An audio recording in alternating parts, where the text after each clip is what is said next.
court. I'd like to reserve 5 minutes for rebuttal. Your Honor, my name is Drew Farmer. Together with Mr. Mark Donahoe, both of us of the Madison County Bar, we represent the appellant in this matter, Marion Brock Foreman. Your Honors, you have over 100 pages probably of briefs, and that's my fault in large part.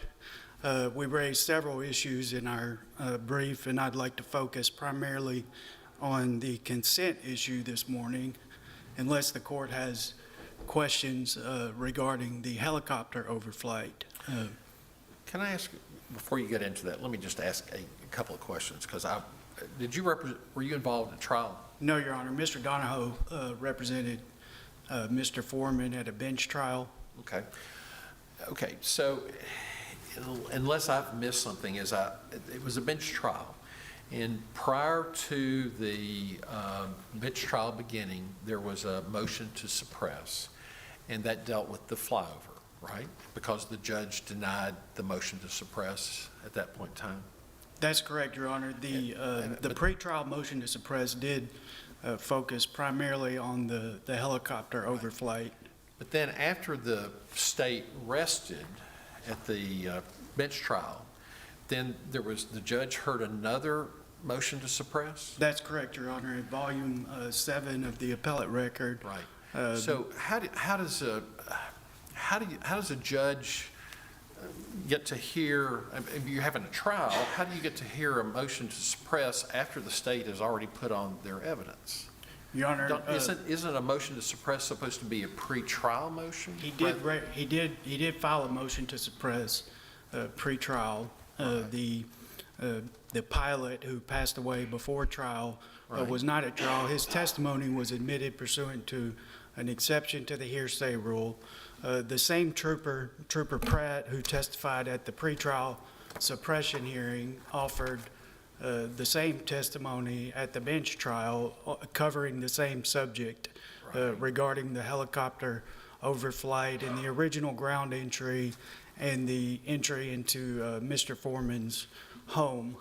And at the conclusion of the state's proof, Mr. Donahoe did renew the motion to suppress, and the state did not object to that. They didn't object, but I'm just trying to figure out how, under the rules, because it was motions to suppress are supposed to be pre-trial, how you get to do it basically in the middle of the trial after the state has rested. So potentially evidence has come in that the judge has already said, I'm not denying the motion to suppress, and so how does the judge? It's the same evidence to which Mr. Donahoe objected prior to trial that he objected to after the close of the state's proof at trial.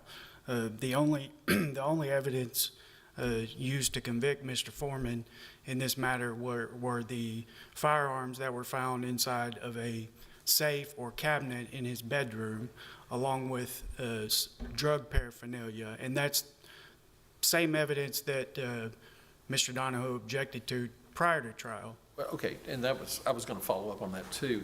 The issue of consent, because that's what you said you were getting ready to discuss, was the issue of consent versus the flyover. But was this consent issue even addressed in the original motion for suppression motion? Your Honor, I believe if you look at the written motion to suppress filed prior to trial, also there was a memorandum of law that... this is the one that was addressed prior to trial. That's correct, Your Honor. Although I would concede that both the motion and the memorandum focused primarily on the helicopter overflight. I think the motion can be interpreted broadly enough to encompass all. He raises a broad claim that the search and seizure of the evidence in this case from Mr. Foreman's home was the product of an unconstitutional search and seizure, and we think it can be interpreted to include the consent issue. But again, at the trial, the testimony was more developed on the consent issue, and Mr. Donahoe raised the issue again at the close of the state's proof, renewed his motion to suppress. The state took no issue with that. It was Have you thorough. ever heard of that before? It was thoroughly argued. As I say, have you ever heard of that before, where you get to file a motion to reconsider the motion to suppress after the state's put on their proof? Your Honor, it's almost like an objection to the admissibility of evidence, which is frequently made during trial. Generally, after the, would you not do a motion for judgment of acquittal? He did file a motion for a judgment of. Well, I know, but what you said was they argued a motion to suppress, and I'm just trying to figure out how you do that, so. Well, in any event, Your Honor, I think Judge Montgomery's point is a good one. I mean, Rule 12 is clear that pretrial motions that may be filed before trial, motions that must be filed before trial include the following, and down at number C is a motion to suppress evidence, must be filed before trial. So is this appeal about the second motion to suppress or the first motion to suppress? It's about the trial court's ruling on the constitutionality of all searches that took place on November the 2nd of 2021. As we point out in our principal brief, we contend that there were multiple invasions of privacy that took place, beginning with the helicopter flyover. Most of the briefing, the principal briefing by the appellant, was focused on establishing that this issue is governed by Justice O'Connor's concurring opinion in Florida versus Riley. The trial court at the original suppression hearing, which we all should be able to agree was raised pre-trial, focused on the pilot's compliance with FAA altitude regulations, and the court reasoned that because the pilot was not flying contrary to the FAA regulations, then he could not have conducted a search as a constitutional matter. Our argument is that under Justice O'Connor's concurring opinion in Florida versus Riley, which under Marks versus United States is we contend the holding of the court, that the trial court erred in focusing on regulations that are issued to govern safety and not privacy. The record in this case, it would be volume 6, the testimony of the only eyewitness who testified about the helicopter overflight besides the pilot, testified that the helicopter was flying at treetop height, and he clearly distinguished the height of the helicopter from helicopters that routinely flew over this property. He called them medevac helicopters and said that unlike the Tennessee Highway Patrol, these helicopters are typically way up in the air. So who has the burden of establishing that a search occurred? Your Honor, under Justice O'Connor's concurring opinion, the defendant has the burden. Okay, so unless the defendant comes forward with facts to show that a search has occurred, then we don't get to the rest of the analysis. Is that fair? That's fair, Your Honor. Okay. But we contend that a separate search, and I know there's an issue about whether it was properly preserved. Sure. Just maybe with the helicopter view being a search itself. That would have required the defendant, in this case, then to put on evidence that public use of altitudes lower than 400 feet, or I guess 400 feet, I guess maybe in Riley, 50 to 100 feet here, were sufficiently rare. You think that burden is met simply by the neighbor's testimony? Your Honor, regarding medevac? Because I think Justice O'Connor and maybe even the 5 dissenting justices in Riley are talking about proof of other use of that airspace. And so the only other use of the airspace that I see in this record is simply the medevac. I mean, what other use of the airspace is there? It wasn't that the defendant's burden to come forward with. the defendant's burden is to show that public use of airspace at altitudes equal to or lower than what was established with regard to the Tennessee Highway Patrol is sufficiently rare to show that Mr. Foreman in this case no longer had an objectively reasonable expectation of privacy from aerial observation in his own backyard. So, I mean, we know that the helicopter flight complied with FAA regulations, so we know that, so we check that box. That's correct. All right, so what other proof do we have then that that airspace isn't used with any regularity? Well, the only testimony we have in the record, Your Honor, is from the neighbor. From the neighbor? Yes, And sir. so that's the issue that I'm hitting on. If there's no evidence in the record other than the neighbor's testimony, let's say there's no evidence in the record, I think the defendant has failed in the burden to show a search, right? Well, we You think just that, can't come into court and say, well, I mean, it was a low treetop level, and so therefore it must have been a search. I think the defendant has to put on evidence, right, that there is no regular use of that airspace. well, the only evidence, again, he did put on evidence that distinguished the medevac helicopters and their regular altitude from what occurred in this case, which if you look at the pilot's testimony at Exhibit 3 to Volume 9, he talks, in addition to saying that he couldn't rule out having been as low as 50 to 100 feet, he talks about being so low that he could observe not only the racial identity of Mr. Foreman, but he could discern the color and the type of hat that he was wearing and the color of the shirt that he was wearing and the type and the color of the bag that he was carrying. Sure, but that just speaks to how low he was. And once again, he complied with FAA regulations in that regard. The critical fact is how often is that airspace used in that range, right? That's the critical fact under Justice O'Connor's concurring opinion, right? And we, yes, Your Honor, it is. And we would say that under this record, the evidence is that other than the helicopter, the medevac helicopters, which routinely fly over this property way up in the air, other than that, there's no evidence that this airspace is used at all. Right, and Except, because of that, because there's no evidence, and because the defendant has the burden of showing that fact, that means it's rare. that means the defendant's failed in his burden. Well, we respectfully disagree, Your Honor. Okay, and I understand. Okay. All right. I mean, I think the burden matters, right? I mean, the burden is not only a burden of ultimate persuasion, but it's also a burden of production.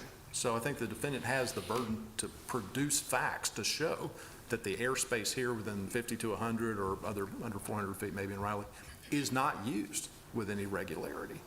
I think that's the burden of production I think the defendant had. And I think what I hear you saying, though, is that you met the burden by calling at least a witness who testified that at least some traffic is above that routinely. I mean, And also, in addition, the pilot's testimony. And I would also point out, Your Honor, that I suppose Justice O'Connor's, in her concurring opinion, and she's talking about which party bears the burden of production and persuasion on this issue. We think, as a state court of criminal appeals, that you would have the authority to reallocate or at least further elucidate the propriety of assigning the defendant the burden of proof to that extent. I think the defendant the state- the defendant always has the burden of coming into court saying a search occurred, right? Yes, Your Honor. Because unless there's proof that a search occurred, none of the rest of this is really relevant, right? That's correct, Your So, Honor. okay, all right. And we think we triggered that with the testimony of the neighbor. Sure. And I would just point out that if either party is more capable of putting on evidence regarding the altitude of a Tennessee Highway Patrol trooper, it would be the state. The pilot testified there's no way to know how high he was flying that day. And the state presented no evidence in that regard either. If the court doesn't have any further questions, I'd like. I do. Yes, Your Honor. I'm sorry. You were getting ready to talk about the consent issue, and then I interrupted you, and I started talking about the second suppression hearing and asking you some questions about that. But consent was one of the issues that came up in the second suppression hearing about consent to, open the items in the bedroom, going into the house, lots of issues with regard to consent. Would you agree with that? Absolutely, Your Okay, Honor. now, the question I've got is that while it came up in the second suppression hearing, the issue of consent, was it discussed at all in the motion for a new trial, and/or was it included in the motion for a new trial? If it was, I concede that it was not the most prominently emphasized issue. Okay. So it may be or it may not be. You're not in the motion for a new trial. It was not. Well, that's- there was a motion for new trial, and there was Yes. an amended motion for new trial. Again, the original motion for new trial is broadly. Just general. I understand how you it's a do it generic- right it's a after generic the motion. trial. You just, let's go Yes. ahead and get it filed, and then you can amend it And later. it talks about all of the, it talks about multiple unconstitutional searches and seizures that took place, and the most, I would submit, the fairest interpretation of the way that motion was worded was that it included the intrusion into the house and the bedroom, because that's, if you had been at the trial, that's what Mr. Donahoe's argument was focused on at the trial when he renewed his motion to suppress, was the consent issue and the fact that the trooper did not ask for written consent and didn't even ask for oral consent at any point in time that day. So you think in the motion for a new trial, consent was discussed? Yes, Your Honor. Okay, by the trial court. Okay, all Thank you, Your Honor. right, thank you.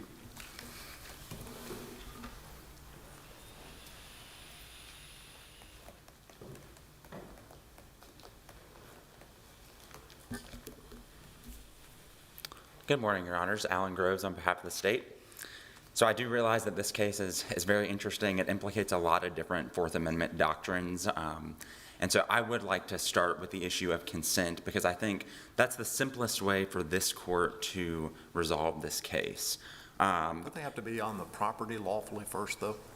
So not necessarily, Your Honor. If he lawfully consented and that consent is sufficiently attenuated from any prior unlawful searches or seizures, then the court could simply assume without deciding, even if there were unlawful searches, even if the helicopter flyover was unlawful, if the subsequent consent was attenuated and law enforcement did not exploit a prior illegality. So even if law enforcement were in a place where it did not have a right to be, exceeded the scope of the implied invitation to enter, that the state is arguing the defendant's subsequent consent to search the safe is sufficiently attenuated that the other Fourth Amendment issues are of no moment? Correct. So under the Brown factors that we look to analyze attenuation, there's three. You have proximity, which we agree is met here for the reasons you mentioned. They're entering the house shortly after officers have entered the property and conducted the flyover. So putting that aside, we also have to look at whether there were intervening circumstances and whether there was flagrant official misconduct. And so in terms of intervening circumstances, after the defendant's arrested, he is Mirandized almost immediately. And so he's put on notice that he has the right to remain silent, he has the right to an attorney. He doesn't need to say anything else, but he voluntarily starts telling the state trooper that he has additional drugs in the house, that he has firearms, and then he asks to go in the house himself. He's not being pressured into that. That's an intervening circumstance, both the being Mirandized and the request to go into the house itself. And then when we look at what happened that day in terms of whether there was flagrant official misconduct, we don't see anything that the officers did that was misconduct at all. I mean, they're out there in a helicopter. They're not searching for evidence of marijuana on this person's property. They're searching for a fugitive. So they're out there doing their job, trying to keep the public safe. From another county, right? Yes, I believe the testimony was that this property was fairly close to the neighboring county. Okay. I'm not familiar exactly with the area, but they're doing a general aerial overview to find a fleeing fugitive. And so they're not Seems doing... awfully coincidental. That's why I raised it. I mean, they're looking for a fugitive out of Carroll County. They're in Henderson County, right? Yes. Okay. And I don't think it was disputed at the suppression hearing or at trial that that was truly what was occurring. So when we look at that flagrant official misconduct, we don't see anything about the flyover itself that smacks of something that's unlawful or untoward or targeted. And then when we look at what the officers were doing inside the house, there's no evidence, no proof that they were coercing the defendant into talking, that there was some kind of interrogation going on inside the house that would have prompted him How did they have the authority to enter the property? to enter the property. So when the initial state trooper saw the marijuana from the initial flyover, and they see the defendant taking the marijuana running it into the woods, throwing trash bags into the back of his truck, that provided exigent circumstances because there's There's probable cause that he possesses unlawful drugs, and then there's proof that he's trying to destroy or conceal evidence. Was it apparent to the officer that the plants were marijuana? Was that the testimony? Yes, from his preliminary hearing Okay, testimony. I thought he testified they were just plants. No? No, I believe he testified that in his experience, he thought that they were marijuana plants, and that he particularly was involved in a task force that surveyed the state for similar marijuana grows, so he was familiar with those types of things. Okay.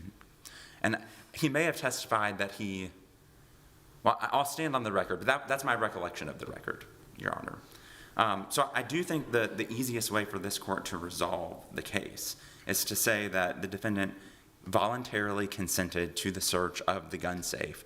He's really only here after being convicted of the firearm offenses, being a felon in possession of a firearm. The drug offenses were actually set aside. So really all that matters is, did law enforcement lawfully open the gun safe? And our argument is that he consented to that, and we don't even have to decide whether the helicopter flyover was unlawful or not, because it would be sufficiently attenuated from that prior alleged illegality. Even though the helicopter flyover gives rise to all of this, so. It's a but-for cause. In your view, the helicopter flight gives rise to probable cause, which gives rise to exigent circumstances to enter Yes. the property, which results in the defendant being placed under arrest at that point. Yes. But it could have ended. Do you agree that Justice O'Connor's opinion is controlling under Marks? I think the court can resolve this case by assuming, without deciding, that it is controlling. I understand the defendant relies on the Marks rule, which says that it's... There are 5 justices in Riley, all the 4 dissenting justices, plus Justice O'Connor, who say you need FAA compliance plus. Yes. And the trial court here just said you need FAA compliance, and then stopped there, saying that Justice O'Connor's opinion wasn't controlling. But you had 5 justices in Riley that said you need FAA plus, right? Correct. And you're referring to the 4 dissenting justices? Yeah, I think there are 2 Yes. justices, don't hold me to it, I think Justice Brennan's one of them, who says there are 5 justices on this court that say you need FAA plus. Yes. All right, so I asked your friend on the other side about whether there's a search at all, given that there doesn't seem to be proof of the plus. He's argued that you've got proof of the neighbor. Is that sufficient in your mind? No, we've argued that it's not sufficient, even under that test, because as a defendant conceded this morning, Justice O'Connor even would place the burden of proof on the defendant to establish both the proof of altitude of the helicopter and flight frequency. We've also thrown in the idea that he didn't even show that the plants were really within the curtilage. We don't have a lot of facts about that. But I do agree with Your Honor's questioning earlier that the biggest lack of proof here is the frequency of similar flyovers at that particular altitude. There's just no proof other than a single sentence by a single witness saying that some helicopters, these medevac helicopters, fly way up in the air. But that doesn't necessarily tell us anything about whether other aircraft fly at a lower altitude. It's just one data point that you would consider. And so we think that woefully is inadequate in terms of a failure of proof to establish the existence of a search under this controlling test. If we're going back to consent. Sure. Okay, so the question I had earlier was with regard to the timing. Yes. It was after the state's proof and they had arrested, and then we had a motion to suppress, and that was really the first time that consent even came up. Is that right? Sure, I'm happy to address that, Your Honor. So my understanding is that there are plenty of cases saying that while you are required to file a suppression motion before trial, that you can renew your motion after the close of proof at trial, and that the trial court can then reevaluate the suppression motion at that stage, just as this court is allowed to consider all the proof in the record from both the suppression hearing and trial.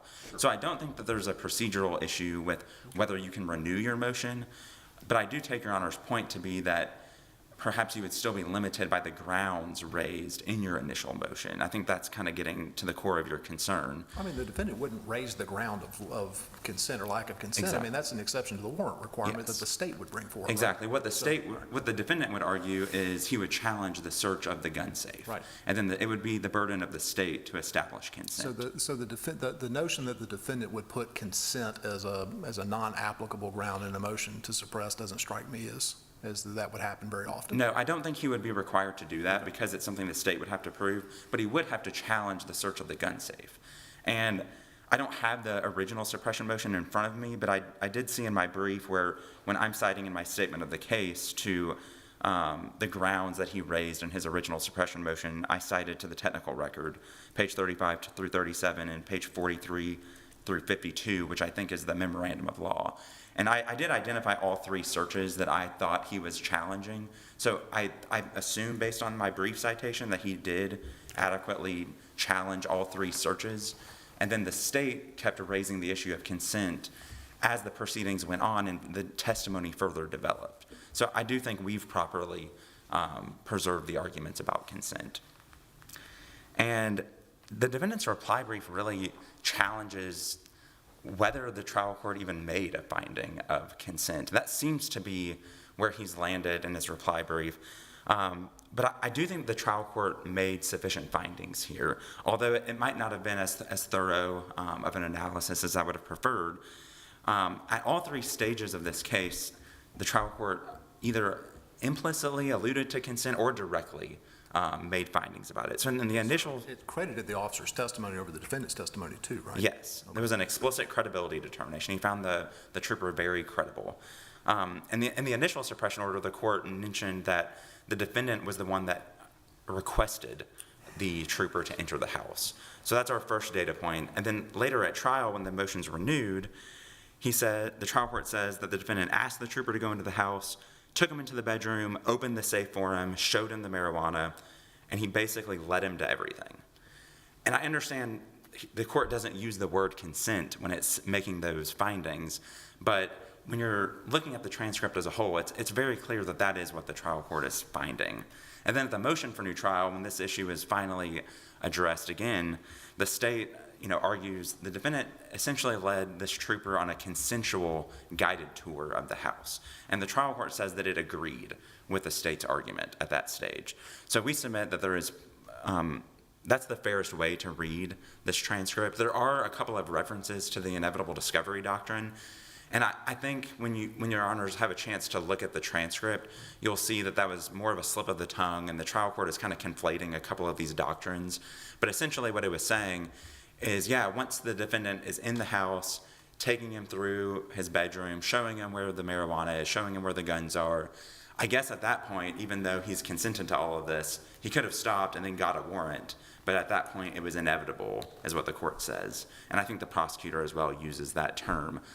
That's not really an inevitable discovery ruling. It's really just referencing the fact that the defendant has consented to this. And if the court agrees with us that there was consent to open the gun safe and that it was sufficiently attenuated from any prior illegality that may have occurred, the court doesn't even really need to address the issue of the helicopter flyover or the subsequent ground level entry. And we have addressed some of those issues already. And for the reasons I discussed with my colloquy with Judge Greenholz, I don't think the defendant carried that initial burden of proof to establish that there was a search.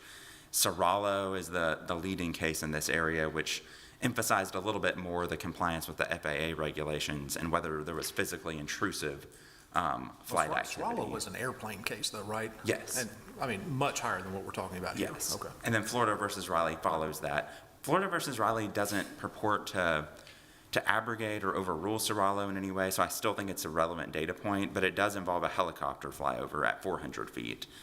And Justice O'Connor specifically mentioned there's good reason to believe that this does occur at 400 feet and higher.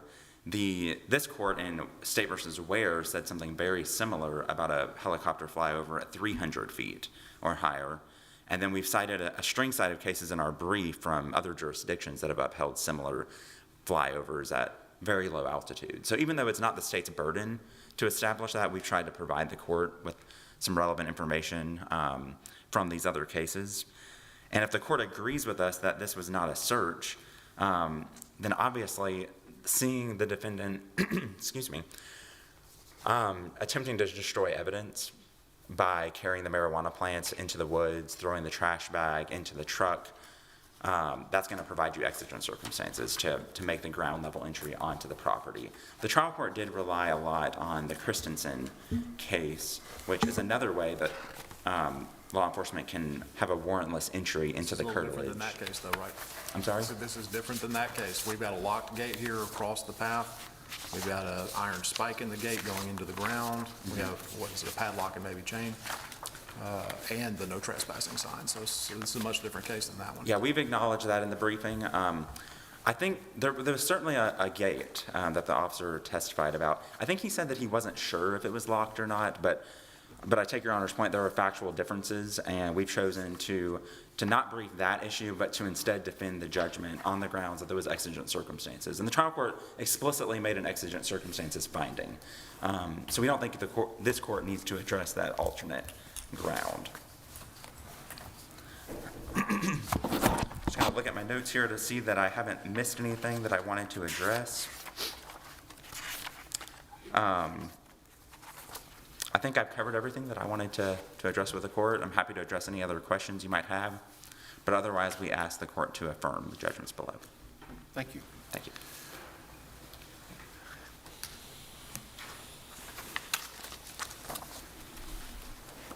Good morning again, Your Honors.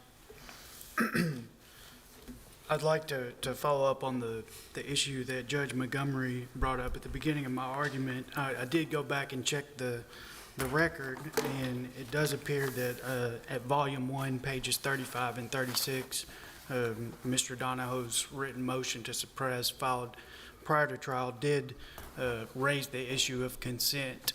Okay. And I think the state may have conceded that issue in its oral argument. Also in the motion for new trial, page 65 of Volume 1, it stated that law enforcement officers invaded his home to perform a warrantless search. Thank you for checking that. Yes, Your Honor. Since we appear to agree that the consent issue is properly before the court, I could not emphasize enough my disagreement with the state that the record in this case establishes specific and unequivocal consent as the law requires. The case law that we cite in our briefs states that the burden is on the state to show that the consent is specific and unequivocal.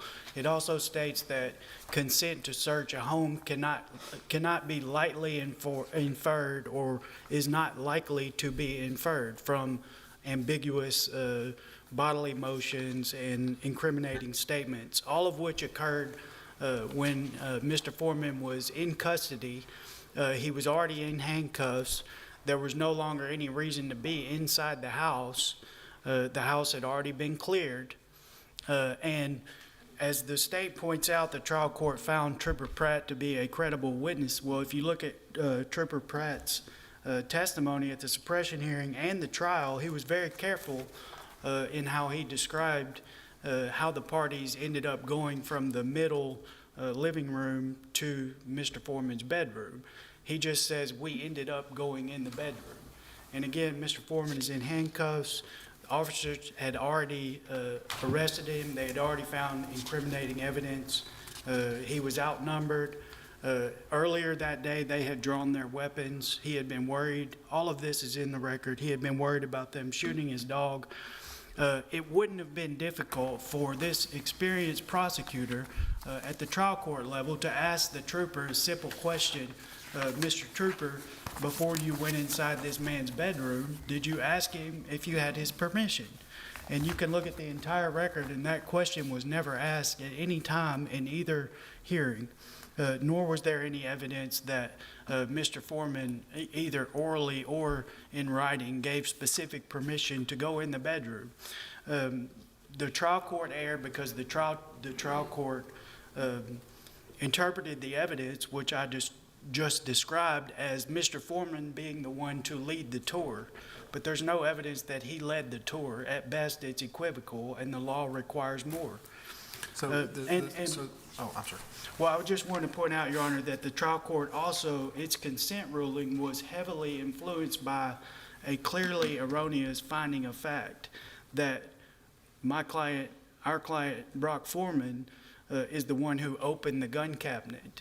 And the testimony of Trooper Pratt at the suppression hearing and the trial, and the testimony of Trooper Cooper at the trial is clear that Trooper Pratt is the one who opened the safe. He says at both hearings, he says we ended up going in the bedroom, and then he says I opened the safe.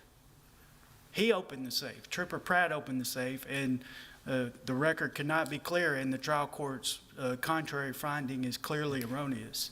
And that was a big part of the reason why it found, to the extent that it did find consent, that was a big part of the reason why it did. And I'm sorry to interrupt you, Your Honor. Not at all. I thank you for that additional argument. Your friend on the other side says if there is consent, then the rest of the Fourth Amendment issues are essentially don't matter much because the arrest and the intervening arrest and Miranda warnings are a break in time, a break in the action, so that now the consent is sufficiently attenuated from the previous alleged violations, that the other violations simply are of no moment. What's your response to that? Your Honor, I just think that it's one continuous, there was no break in the chain of causation.